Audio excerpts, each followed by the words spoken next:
স্বাগতম জনাইছো।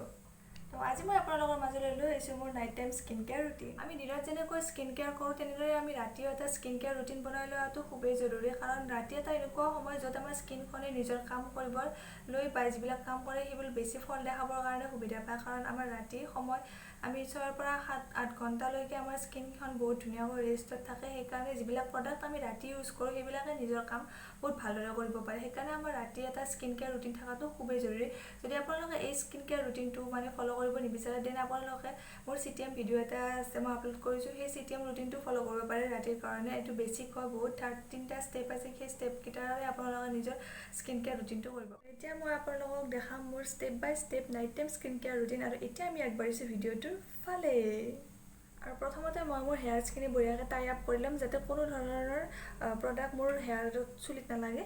সেইকাৰণে মই প্ৰথমতে মোৰ হেয়াৰছখিনি টাই আপ কৰি ল'ম ধুনীয়াকৈ। তাৰপিছত মই মোৰ ষ্টেপখিনি আগবাঢ়িম। প্ৰথমতে মই এপ্লাই কৰিম মেকআপ ক্লিনজাৰ লোচন, আৰু মই লৈছোঁ এইটো গুড ভাইবছৰ cherry blossom makeup cleanser lotion. কাৰণ আমি ডাবল ক্লিনজিং কৰিব লাগে ৰাতি সদায় খোৱাৰ আগত। কাৰণ যদি আমাৰ মুখখনত মেকআপ আছে বা আপোনালোকৰ মেকআপ নাথাকিলেও কেতিয়াবা এক্সেছ প্ৰডাক্ট ৰৈ যায়, সেইবিলাক আমি ফেচ ৱাছ কৰিলে হয়তো নাযাবও পাৰে যদি আমাৰ মাইল্ড ফেচ ৱাছ আমি ইউজ কৰোঁ। সেইকাৰণে সদায় ডাবল ক্লিনজিং কৰিব লাগে। তেতিয়া আমাৰ প্ৰডাক্ট সৰু যিবিলাক মাইল্ড, কিছুমান সৰু মাইক্ৰ' যিবিলাক প্ৰডাক্ট টিয়াৰ্ছ আছে, সেইবিলাকৰ যিবিলাক প্ৰডাক্ট সোমাই আছে সেইবোৰ আমাৰ ওলাই যায়।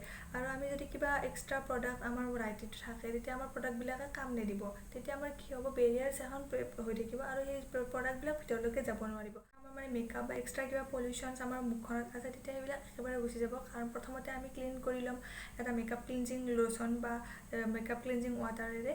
তাৰপিছত আমি যদি ফেচ ৱাছ কৰোঁ, তেতিয়া মুখখন প্ৰপাৰলি আমাৰ চাফ হৈ যাব, আৰু তেতিয়া কোনো ধৰণৰ এক্সট্ৰা পাৰ্টিকলছ বা কিছুমান এক্সট্ৰা আমাৰ প্ৰডাক্ট আমাৰ মুখত নাথাকিব। সেইকাৰণে আমি ডাবল ক্লিনজিং কৰাটো ৰাতি সদায় খুব জৰুৰী। মই প্ৰডাক্ট অকণমান উলিয়াই ল'ম মোৰ হাতত।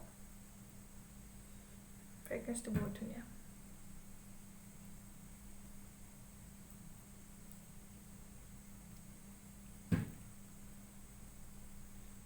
মই ধুনীয়াকৈ মাছাজ কৰিম মোৰ ফেচত। তাৰপিছত এটা কটন পেড ল'ম আৰু ধুনীয়াকৈ মোৰ মুখখন কটন পেডখনেৰে প্ৰডাক্টখিনি ৰিমুভ কৰিম।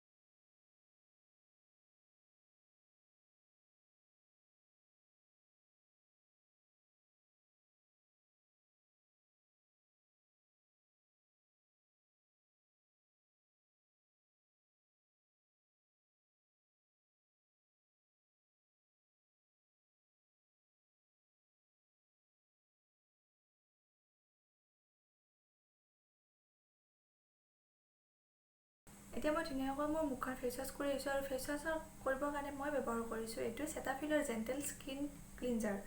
এইটো আমাৰ face and body and all skin type হয়। আৰু আপোনালোকে যদি এইটোৰ ওপৰত এক্সট্ৰা ৰিভিউ চাব বিচাৰে, দেন প্লিজ কমেণ্টত জনাব। মই মুখখন ধুই অহাৰ পিছত মই এপ্লাই কৰিম টোনাৰ। আৰু আজি মই লৈছোঁ টনিং কৰিবৰ কাৰণে এইটো গুড ভাইবছৰ নিম এণ্ড তুলসী টোনাৰ। এইটো বহুত ভাল হয়, স্পেচিয়েলি একনে প্ৰোন স্কিনৰ। এইকেইদিন অকণমান পলিউশ্যন বেছি হৈছে, পলিউশ্যনৰ কাৰণে স্পেচিয়েলি আমাৰ একনেবোৰ বেছি হয়। সেইকাৰণে মই এইকেইদিন এইটোৱে টোনাৰ ইউজ কৰি আছোঁ আৰু খুব ভাল পাইছোঁ। প্ৰথমতে ইউজ কৰাৰ আগতে মই চেক কৰি ল'ম, দেন ইউজ কৰিম। এইটো স্প্ৰে চিষ্টেমত থাকে, গতিকে বহুত ভাল হয়।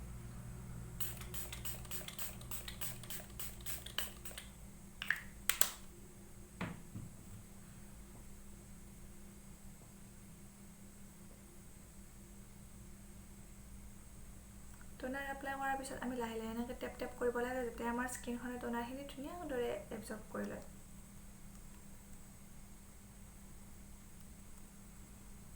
আৰু এনেকৈ টেপ কৰি মাছাজ কৰাৰ পিছত আপোনালোকে 2-3 মিনিটমান সময় ৰ'ব। তাৰপিছত পিছৰ ষ্টেপৰ ফালে আগবাঢ়িব। টোনাৰখিনি স্কিনত ভালদৰে এবজৰ্ব হৈ যোৱাৰ পিছত মই পিছৰ ষ্টেপৰ ফালে আগবাঢ়িম, আৰু মই এপ্লাই কৰিম চিৰাম। আৰু এইটো হৈছে NY বেৰ vitamin C serum. Few drops of serum বহুত চাফিচিয়েণ্ট হয়।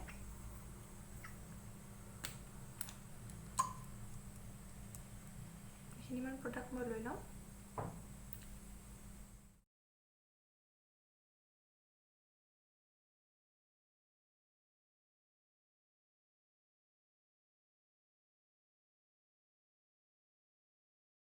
এতিয়া ধুনীয়াকৈ মই লাহে লাহে এটা মাছাজ দিম চিৰামখিনি, যাতে মোৰ স্কিনত ধুনীয়াকৈ এবজৰ্ব হৈ যাব পাৰে।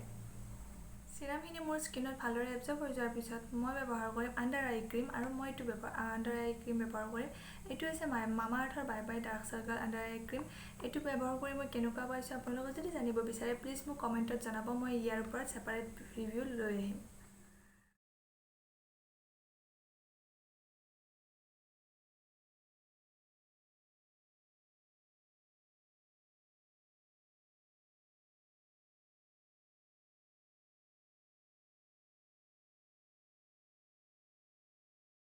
আৰু মই এতিয়া ধুনীয়াকৈ আণ্ডাৰ আই ক্ৰীমটো এপ্লাই কৰি কেনে মই এটা মাছাজ দিছোঁ মানে একেবাৰে লাহেকৈ আৰু জেণ্টেল হৈ কেনে মই এটা মাছাজ দিছোঁ তাৰপিছত এতিয়া মই পিছৰ ষ্টেপৰ ফালে আগবাঢ়িম এতিয়া মই ব্যৱহাৰ কৰিম মইশ্চাৰাইজাৰ আৰু মইশ্চাৰাইজ কৰিবৰ কাৰণে মই স্কিনখন ব্যৱহাৰ কৰিম এইটো মামা আৰ্থৰ অইল ফ্ৰী মইশ্চাৰাইজাৰ আৰু মই অইল ফ্ৰী মইশ্চাৰাইজাৰ এইকাৰণে ব্যৱহাৰ কৰিম ৰাতি মই এক্সেছ অইল নিবিচাৰোঁ মোৰ স্কিনখনত কাৰণ অলৰেডি আমি বহুতকেইটা ষ্টেপ কৰিম যিহেতু তো অইল ফ্ৰী মইশ্চাৰাইজাৰ ব্যৱহাৰ কৰাটো জৰুৰী হয় যদি আপোনালোকৰ স্কিনখন বহুত বেছি ড্ৰাই হয় দেন নালাগে আপোনালোকে যিবিলাক অইলি মইশ্চাৰাইজাৰ আছে সেইবিলাক ব্যৱহাৰ কৰিব পাৰে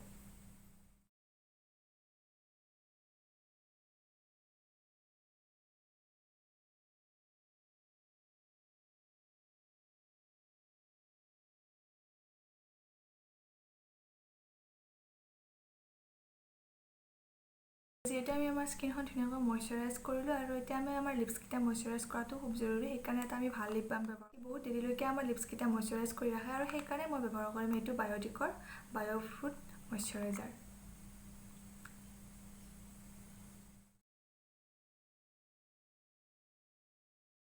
বাছ এইকেইটা আমি ষ্টেপ ব্যৱহাৰ কৰি কিনে আমাৰ স্কিনখন বহুত নেচাৰেলি গ্ল'য়িং তাৰপিছত ইউথফুল আৰু ৰিংকলছবিলাক যিবিলাক আছে আমি সেইবিলাক নোহোৱা কৰিব পাৰোঁ এইকেইটা ষ্টেপ ব্যৱহাৰ ভিডিঅ'টো শেষলৈ চাই থকাৰ বাবে আপোনালোক সকলোকে ধন্যবাদ যদি মোৰ ভিডিঅ'টো ভাল লাগিছে প্লিজ লাইক কৰি দিব আৰু নিজৰ ফ্ৰেণ্ডৰ লগতো শ্বেয়াৰ কৰাৰ বাবে মোৰ চেনেলটো লৈ আহিছে দেন প্লিজ ছাবস্ক্ৰাইব কৰি দিব আৰু ছাবস্ক্ৰাইব বাটনৰ কাষত এটা ন'টিফিকেশ্যন বেল আইকন আছে সেইটো প্লিজ প্ৰেছ কৰি দিব মোৰ বহুত ভাল লাগিব আৰু মই সহায় পাম এনেধৰণৰ নতুন নতুন ভিডিঅ' আপোনালোকৰ মাজলৈ লৈ আহিবৰ কাৰণে পুনৰ লগ পাম এনেকুৱা এটা নতুন ভিডিঅ'ৰ সৈতে তেতিয়ালৈকে বাই বাই গুড নাইট